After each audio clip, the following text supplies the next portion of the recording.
Bueno, muy buenas tardes a todos. Mi nombre es Pablo Sodan, soy el director artístico del Festival de Coros del Fin del Mundo. Estamos aquí hoy en una entrevista muy especial con este invitado de lujo, que es el maestro Ariel Alonso, director del coro de la Universidad de la Sorbona y también ha sido director del Coro Polifónico Nacional de la Argentina. Un director argentino de trayectoria internacional. Un gusto, Ariel, tenerte con nosotros. Muchas gracias por participar de este festival y darle brillo con tu presencia a nuestro evento.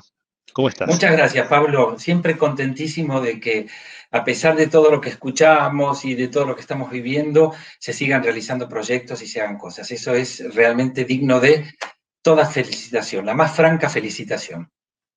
Muchísimas gracias, Ariel, muchísimas gracias. Sí, justamente desde el festival estamos queriendo en este difícil momento que atravesamos globalmente generar una oportunidad sobre todo de encuentro, ¿no?, para la comunidad coral. Así que, digamos, la razón de ser de todo esto es que podamos estar en contacto. Estamos acá, yo desde Argentina, vos desde Francia, para entablar este primer diálogo.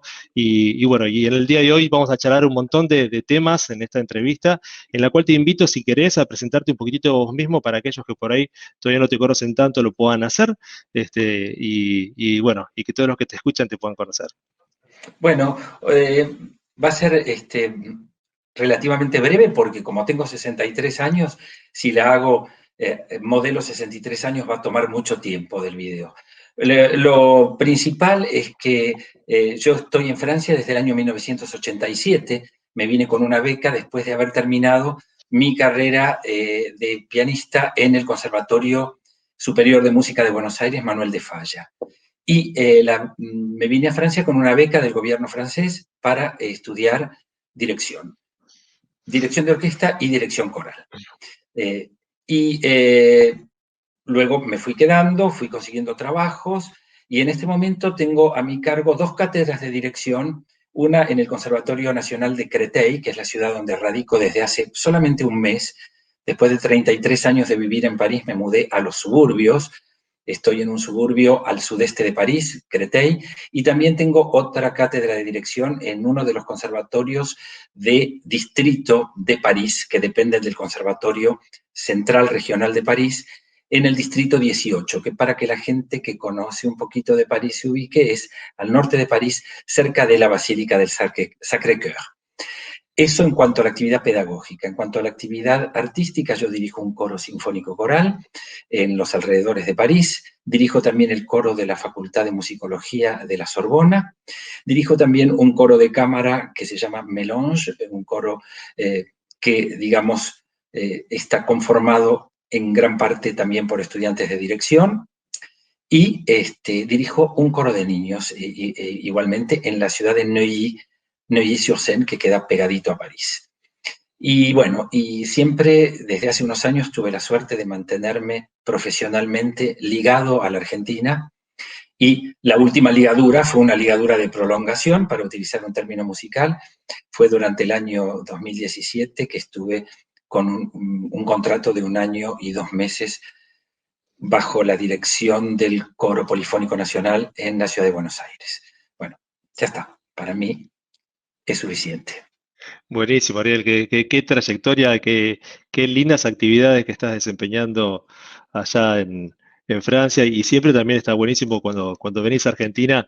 Yo sé que todo el mundo coral te espera, venís a dar también cátedras de dirección y todos se inscriben, digamos, es fantástico cómo te recibimos desde acá. Se nota el cariño que la gente te tiene, los mismos miembros del Coro Polifónico Nacional, el cual has dirigido. Así que ¿nos podrías contar un poco? Por ahí me interesa saber también cómo fue que empezaste con la música. Esto suele suceder en general, ¿no? En la música, en la vida del músico, digamos, desde niño, en la adolescencia. ¿Cómo fue tu camino? Yo comencé en el Collegium Musicum de Buenos Aires, que era una institución privada que había sido fundada por músicos de Europa que después de la guerra, incluso algunos durante la guerra, vinieron a instalarse aquí, a Argentina. Ellos venían sobre todo de Austria, Alemania, Hungría, y fundaron el Collegium Musicum, y ahí caí yo a los 6 años.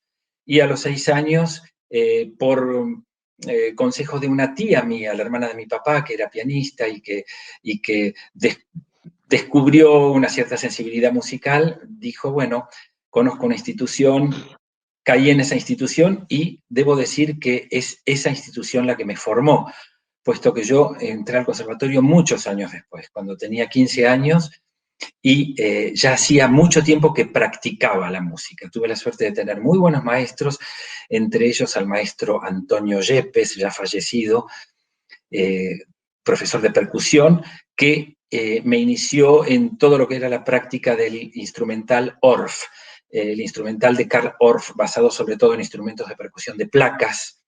Y bueno, y en el Collegium Musicum también se complementaba la formación con clases de flauta dulce. Y mi primer maestro de flauta dulce fue quien fue después durante años oboísta de la Sinfónica Nacional, el maestro Andrés Spieler. Es decir, evidentemente yo a los 6 años no tenía la menor idea de la proyección y la envergadura de los maestros, pero es seguro que ellos dejaron su huella, una huella indeleble, y bueno, el conservatorio también fue muy útil, pero digamos, para mí no era lo mismo. Lo que yo aprendí en el conservatorio era otro aspecto de la música. Yo pude aprender la música directamente a través de la práctica. La teoría, la historia de la música, el análisis morfológico, todo eso vino después. Y bueno, nunca está de más tener la formación más amplia posible para después poder orientarse en tantas disciplinas que ofrece nuestro arte, ¿no es cierto? Totalmente. Y qué interesante este tema de detectar en el niño la sensibilidad musical, ¿no? Y esto un poco comentarlo para todos los padres que nos escuchan. Fíjate vos eras un niño de 6 años y tus papás y tus tíos detectaron en vos esa sensibilidad que te termina conduciendo a ser el director que sos hoy, ¿no? O sea, si a esa temprana edad quizás no te hubieran descubierto, quizá pudo haberse dado más tarde, ¿por qué no? Pudo haber sido también, digamos, pero qué importante que es el rol acá de la familia en la contención y en la guía de ese niño, ¿no? En descubrir esas vocaciones, esas sensibilidades para poder potenciarlas y desarrollarlas. Y decime, Ariel, ¿cómo es que después de esto vos entraste, viste el método ORF, por lo que me estás contando? ¿Cómo llegaste a la música coral? A la música coral llegué por el conservatorio, porque hasta, digamos, más o menos los 16, 17 años yo no cantaba. Sí canté en el coro de la escuela primaria, pero yo gritaba mucho y siempre tenía la voz un poco ajada. Mi fuerte no era estar en el canto. Sin embargo, lo que me gustaba, y que quizás se va a enganchar con otra pregunta que vas a hacer posteriormente, es el aspecto social, el aspecto de encuentro de la actividad de grupo que proporcionaba el coro de la escuela. Y bueno, tuve en principio clases de dirección coral como materia complementaria, como pianista, y ahí empecé a despertar mi necesidad de cantar. Y bueno, tuve varios profesores de canto y pude ingresar, como tenía facilidad yo en lectura y sobre todo en lectura de música moderna, gracias al hecho de haber sido durante tantos años percusionista, entré a una agrupación que se llamaba Coral Contemporáneo de Buenos Aires, dirigida por el maestro Jorge Armesto, y ahí tuve, digamos, mi contacto con la música coral fue como cantante directamente con música coral del siglo XX. Y eso también me parece que se engancha con quizá una discusión posterior dentro de nuestra entrevista, porque es a través de la música del siglo XX que yo entré a la música vocal. Ah, buenísimo. Sabes que justamente te iba a preguntar, dentro de la música, del repertorio coral, digamos, ¿qué es lo que más te gusta? Y si eso que más te gusta también es lo que más solés interpretar, porque muchas veces se da que no suele ser lo mismo, ¿no? Una vez tiene sus preferencias y después, por diversos motivos, realiza un repertorio diferente. ¿Qué tipo de repertorio es el que más te gusta dentro de lo que es la música coral? A mí el repertorio que más me gusta es el repertorio del siglo XX, segunda mitad del siglo XX. Es un repertorio que tanto en la parte instrumental como en la parte vocal, para mí tiene todos los atributos que satisfacen digamos, mi sensibilidad armónica, el tipo de lenguaje, que es un lenguaje en algunos compositores bastante osado armónicamente, pero que mantiene siempre esa protección espiritual de la melodía se reconoce. Hay también una delectación en la dificultad rítmica de ese tipo de repertorio, porque en general existe mucho ese juego de cambio de compases, de equivalencias, y bueno, como verás, está bastante relacionado con mi ADN de percusionista, es decir, eh, yo creo que me condicionó un poco el gusto, el tema de la percusión, y lo más curioso fue adaptarlo después a un instrumento como la voz, que está, digamos, con respecto a su producción sonora, en la vereda de enfrente de la percusión. Sin embargo, sigue siendo para mí el aspecto rítmico, tanto la música instrumental como la música vocal, sigue siendo la columna vertebral sin la cual es imposible entender lo que ocurre. Es decir, el ritmo para mí es fundamental, es lo más excitante. Puede parecer un poco curioso que un director coral ponga o haga una exégesis del ritmo, pero es el ritmo como columna vertebral, el ritmo como apoyo para el cuerpo, para todo lo que se haga. Así que bueno, creo que ese repertorio y seguramente algunos compositores en particular, como Kodály, como Britten, como Poulenc, son, digamos, mis preferidos. Y respondiendo a la segunda parte de tu pregunta, tuve la suerte a lo largo de toda mi carrera de poder ejecutar las obras de esos compositores.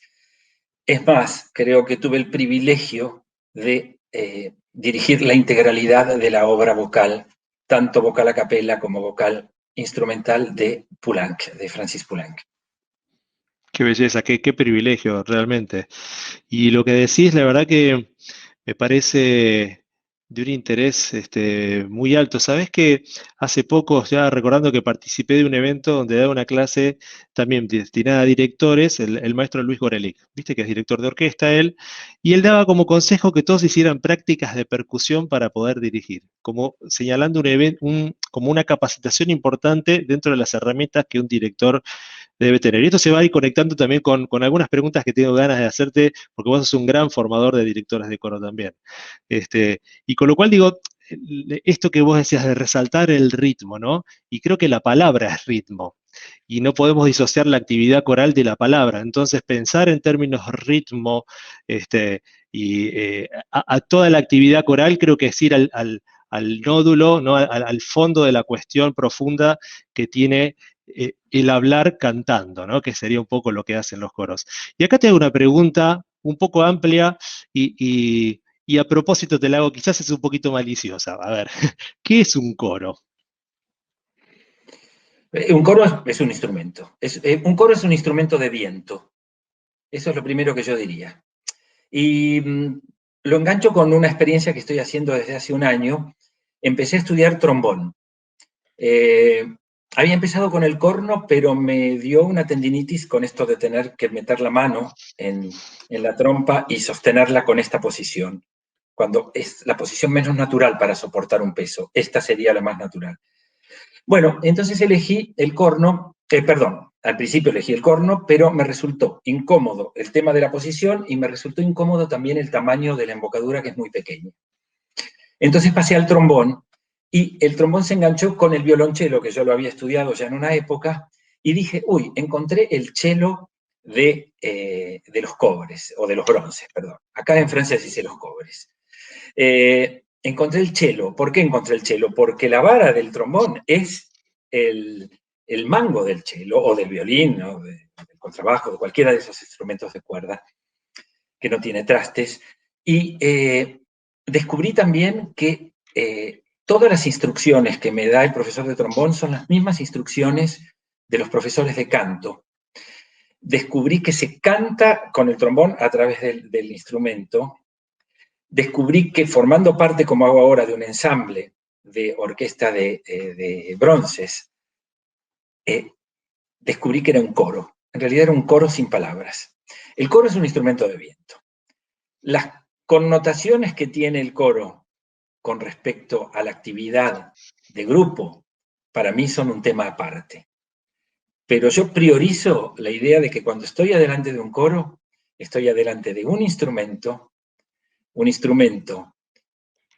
que me va a permitir acceder a un determinado objeto de arte y que todo lo que se desdoble de eso, si esa condición primordial no se cumple, para mí particularmente no tiene interés.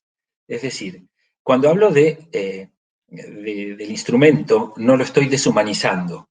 Tampoco estoy diciendo que tiene que ser un instrumento de una determinada calidad y que si no es de esa calidad, el trabajo no sirve.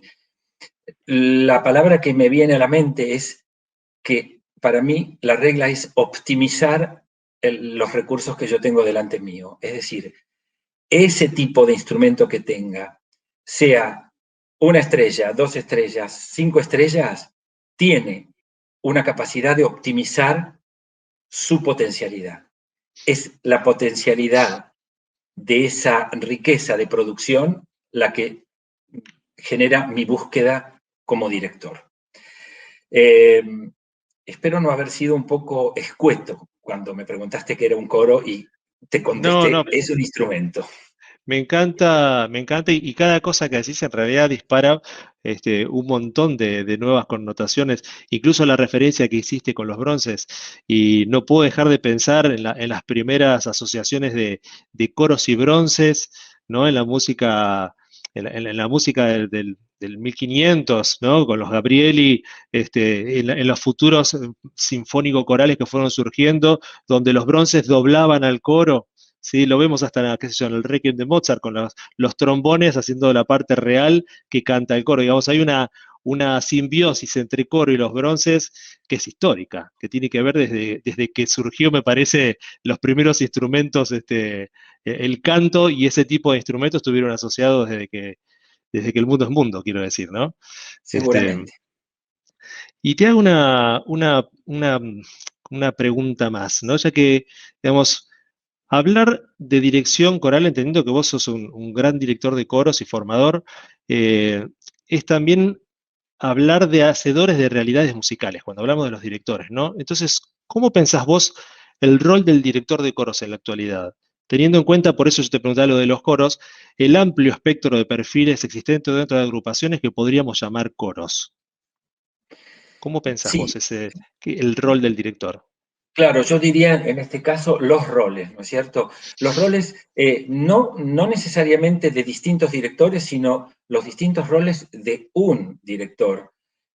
La adaptabilidad, la empatía.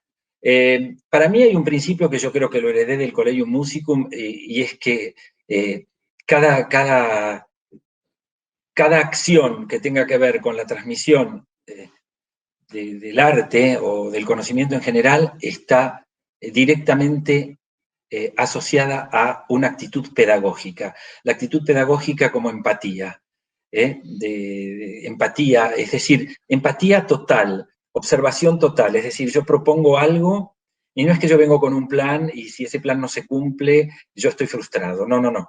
Yo tengo un plan y evalúo permanentemente, constantemente la reacción, la manera como esto que yo estoy proponiendo está siendo recibido, adapto, eh, mm, varío y en general mi plan, que sea un plan de ensayo, que sea un plan de varias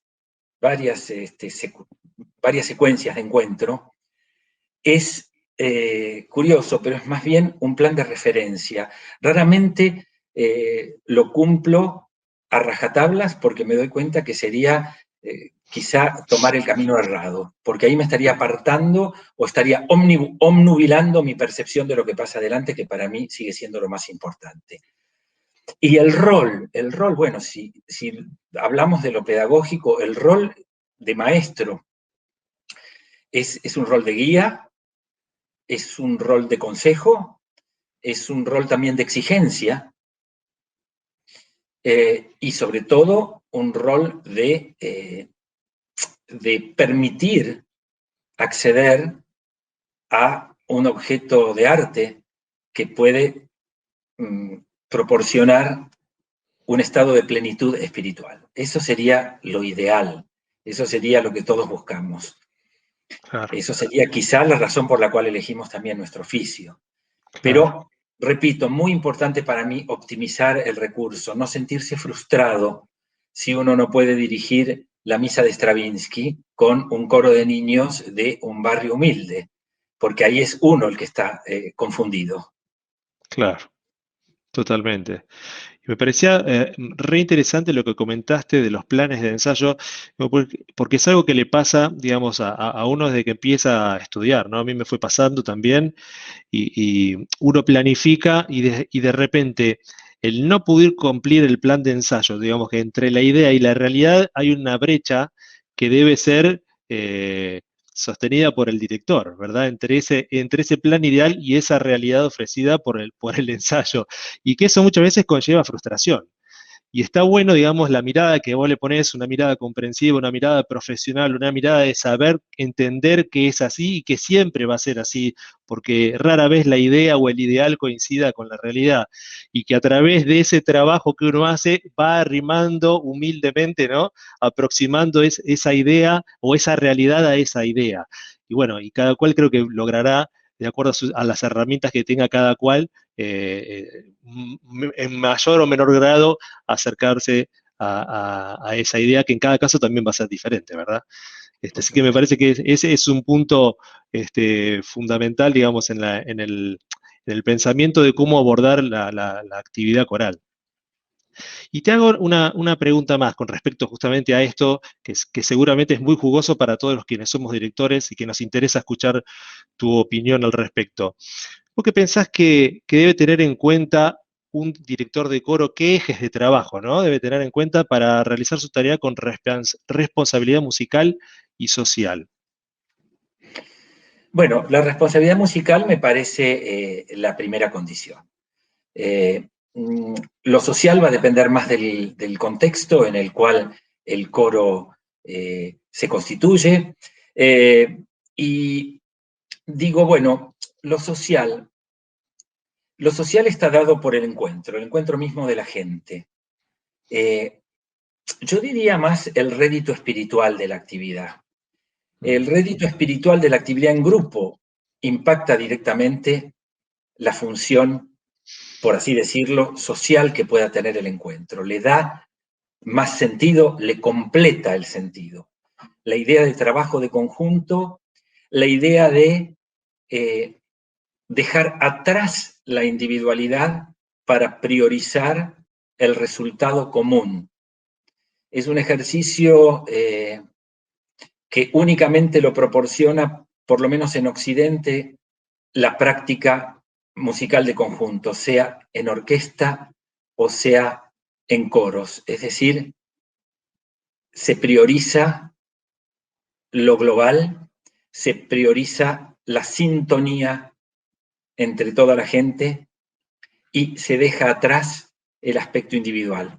No el aspecto individual en tanto al esfuerzo que va a dar cada uno y la implicación que cada uno va a tener, sino en cuanto al hecho de querer resaltar con respecto al vecino. Yo creo que ahí hay una práctica muy interesante, ahí hay una actitud personal extremadamente aleccionadora, Mm. algo que demuestra que el resultado de conjunto tiene una fuerza inmensa y que a veces olvidarse de su propio ego es un ejercicio extremadamente saludable para la psiquis y para el alma. Totalmente. También hay una tendencia global en la que, viste, los liderazgos modernos hoy no tienen la fuerza, digamos, y eso también creo que lo vemos reflejado en la dirección tanto orquestal como coral, ¿no? Los liderazgos hoy no son tan individualistas, sino que son más, el líder de hoy es como que tiene la obligación de ser más carismático que de ejercer el poder, ¿verdad? Ante el grupo. Y ahí creo que calza perfectamente todo este concepto de bajar un poco el ego y de permitir ser, de dejar fluir y de realmente que el director constituya ese rol de primus inter pares y no de jefe autoritario que impone la idea sobre la partitura, sino dejar fluir ideas, ser receptivo, ¿no? ante los coreutas que también pueden llegar a sugerir ideas enriquecedoras. Por supuesto, sin dejar de lado, a pesar de toda esa actitud comprensiva, esa actitud empática, digamos, el norte. El norte Claro. es la realización y también parte de esa pedagogía es transmitir el rigor que necesita la música para Tal poder ser cual. ejecutada convenientemente. Tal cual, sí, sí, eso es fundamental, porque muchas veces, sobre todo sucede en los coros amateur, ¿no? Esta cosa de que por ahí el momento del ensayo coral también se toma como si fuera un momento de encuentro, donde la música es la excusa para encontrarnos, y en realidad el motivo es ser al revés, para que también nuestro espíritu salga, como vos dijiste antes, para que la experiencia espiritual se concrete. Eso no lo vamos a hacer conversando ni tomando mate, sino justamente cantando y poniendo en sintonía nuestros cuerpos y nuestras mentes y nuestros espíritus, y eso hay que hacerlo concentrado siguiendo la marca del director, también confiando en el guía que tenemos delante, ¿no? Que sería en este caso el director. Por Y te hago una supuesto, por pregunta supuesto. más, de la mano de todo esto. ¿Cuál es tu objetivo principal como director de coros? ¿Qué te propones vos cuando dirigís? Es una pregunta bastante amplia, pero creo que también bastante profunda, sino como que, ¿cuál es ese objetivo tuyo como director de coros? Mira, el objetivo como director de coro, a ver, ¿cómo poder decirlo de una manera que no resulte antagónica con lo que dije antes con respecto al individualismo? El director de coro es un gran hedonista también. El director de coro le gusta proporcionarse placer. El director de Mm, coro tiene ese instrumento. Lo ideal es que su placer sea un placer compartido. mm, Es que él no se encierre en ese deseo narcisista de proporcionarse placer y que pueda, a través de la transmisión de una técnica de aprendizaje y de ejecución, hacer, compartir esa vivencia. El objetivo sería ese, compartir la vivencia de la excitación que da el objeto de arte con las personas que están adelante.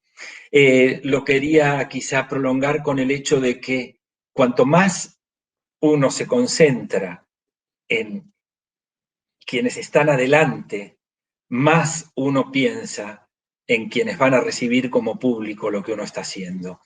Esto mm. quizá sea difícil de entender, pero yo nunca preparé algo pensando en quien lo va a escuchar, sino pensando en quien lo va a realizar. Bien, muy interesante el concepto. Y artísticamente también hay, en los perfiles artísticos hay muchas formas en las cuales los artistas se han expresado, ¿no? Me hiciste acordar un poquito a Borges cuando decía, yo escribo para mis amigos, ¿sí? Y bueno, después la realidad es que yo no soy su amigo y lo leo, pero él escribía para quienes pudieran entender su mensaje. Y es interesante mucho ese nivel de lectura, ¿no? Porque es una poesía realmente de nivel. Y cuando hablo acá en poesía me refiero también a la poética musical, ¿no? En estar manejándonos en un nivel de profesionalismo muy alto, que es realmente conmovedor. Cuando uno conecta con eso, es conmovedor. Y tengo una pregunta respecto a esto también, que tiene que ver un poco con la música coral del siglo XXI. ¿Cómo la ves en su contexto histórico? ¿Se enriqueció, se transformó, ganó terreno frente a otras disciplinas musicales? ¿Cómo es la tarea que realizan los coros en Francia respecto también a la formación de nuevos públicos? Bueno, ese es un tema difícil en todas partes, creo yo. Eh, con respecto a la música del siglo XXI, lo que constato es que en en gran parte es una música que regresa un poco a lo melódico, que regresa a lo menos puramente intelectual para volver a satisfacer los sentidos de una manera más evidente. Eso es lo primero que diría. Eh, eh, ¿Me podés repetir la segunda parte? Porque con la segunda parte de la pregunta. Sí, sí. Yo te preguntaba si vos sentís que la música coral le ganó terreno, por ejemplo, a otras disciplinas musicales como el género sinfónico u otras de cámara, y además la tarea de los coros en Francia respecto a la formación de nuevos públicos. Te lo cuento porque acá en Argentina me da la humilde sensación de que el coro tiene un rol primordial en eso. Hay un montón de coros trabajando y que de alguna manera tienen un rol más importante, a mi criterio humilde, por supuesto, en la formación de público, ya que están más cercanos, están todo el tiempo produciendo, ¿no? ¿Cómo es eso en Francia? Y si la actividad, digamos, se enriqueció frente a otras disciplinas. Yo creo que visiblemente no se enriqueció de una manera que uno pueda decir, ahora hay mucha más gente que va a ver a los coros. Sigue habiendo una asociación del público en general, una asociación que hace que el coro siempre es visto como una actividad más amateur que Mm, un concierto sinfónico o que una ópera, aunque sea de una compañía de ópera chica. Y eso hace que durante años se ha creído que si cada coro no fabrica su público, le sería muy difícil subsistir. Eh, claro. y bueno, con la situación que estamos viviendo ahora, eh, es dramático porque no solamente no se producen conciertos, hay muy pocos ensambles profesionales que hacen captaciones o lo que se llama concierto sanitario, que es un concierto con espacialización de los espectadores, espacialización de los cantantes, pero siempre en un número reducido.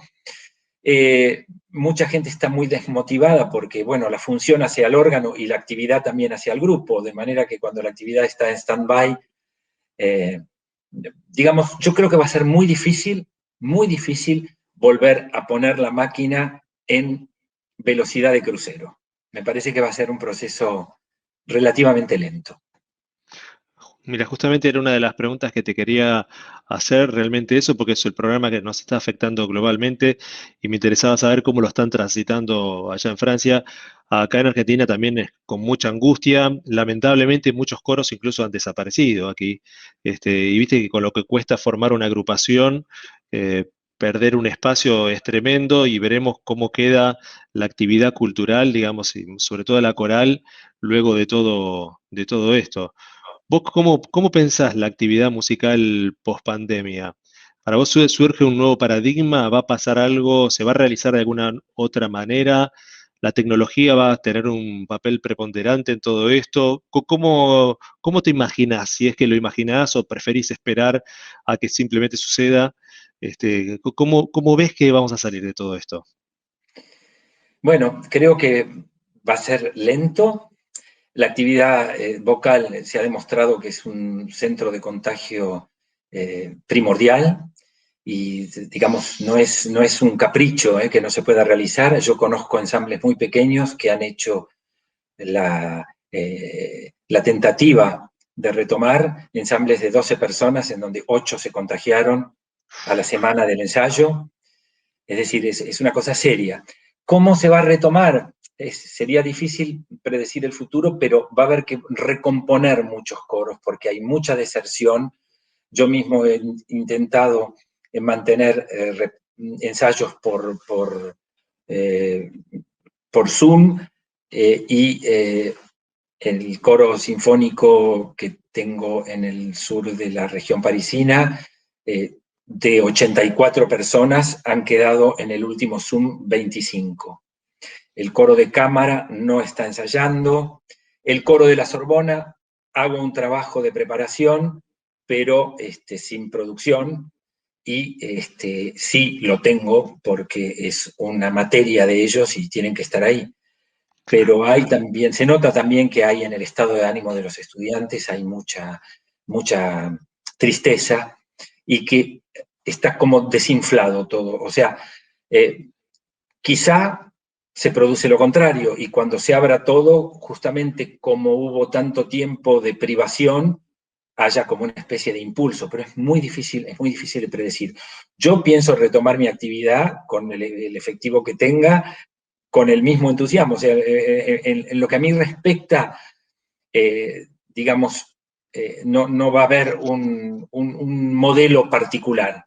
Lo que sí va a ser necesario, me parece, es un trabajo de reclutamiento porque las tropas están diezmadas, está todo muy disperso.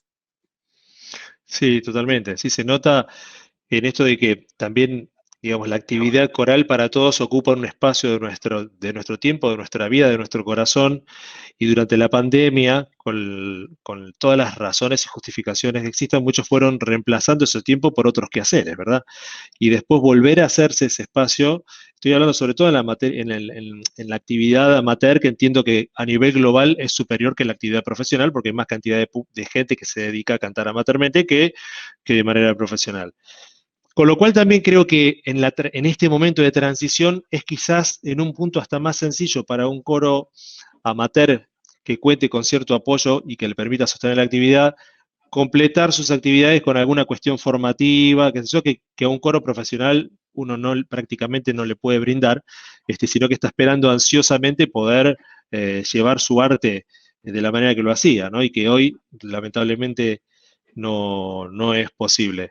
Así que creo que estamos en un momento donde sí, donde, como bien decís vos, tenemos que esperar un poquitito a ver qué pasa y creo que día a día, ¿no? Se dirime un poco la resolución esta problemática. Veremos qué nos depara el transcurso del año y roguemos porque pronto se vaya este mal que está azotando al mundo entero y que podamos juntos elevar nuestras voces cantando en todos los puntos del globo. Bueno, Ariel, te agradezco enormemente este tiempo que nos has dedicado tan gentilmente para el Festival de Coros del Fin del Mundo. Yo soy un admirador, ferviente admirador tuyo de tu trabajo.